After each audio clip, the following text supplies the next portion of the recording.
তারকা চিহ্নিত প্রশ্ন 117-র জবাব। বর্তমান দেশে বিদ্যুতের চাহিদার চেয়েও স্থাপিত উৎপাদন ক্ষমতা বেশি। সরকার 2009 সালে দায়িত্ব গ্রহণের পর বিদ্যুৎ খাতের উন্নয়নের তাৎক্ষণিক, স্বল্প, মধ্য দীর্ঘমেয়াদী পরিকল্পনা গ্রহণ করে নিবিড় তদারকির মাধ্যমে বাস্তবায়ন করে যাচ্ছে। জানুয়ারি 2009 হতে বর্তমান সময় পর্যন্ত 26,240 মেগাওয়াট বিদ্যুৎ জাতীয় গ্রিডে যুক্ত হয়েছে। ফলে বিদ্যুতের স্থাপিত ক্ষমতা ক্যাপটিভ সহ 30,277 মেগাওয়াট উন্নত হয়েছে।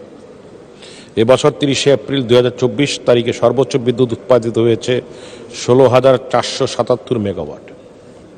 চাহিদা অনুযায়ী বিদ্যুৎ উৎপাদন ক্ষমতা ঘাটতি না থাকলেও কোভিড-19 মহামারী পরবর্তীতে ইউক্রেন রাশিয়া যুদ্ধ, বৈশ্বিক জ্বালানি সংকটের কারণে পরিপূর্ণ সক্ষমতার বিদ্যুৎ উৎপাদন সম্ভব হচ্ছে না। এর ফলে কিছু কিছু স্থানে নিরবিচ্ছিন্ন বিদ্যুৎ সরবরাহ সাময়িক অসুবিধায় হচ্ছে। এছাড়াও অত্যাধিক গরম ও দেশের কোথাও কোথাও দাবদাহ থাকার কারণে বিদ্যুতের চাহিদা ব্যাপক বৃদ্ধি পেয়েছে।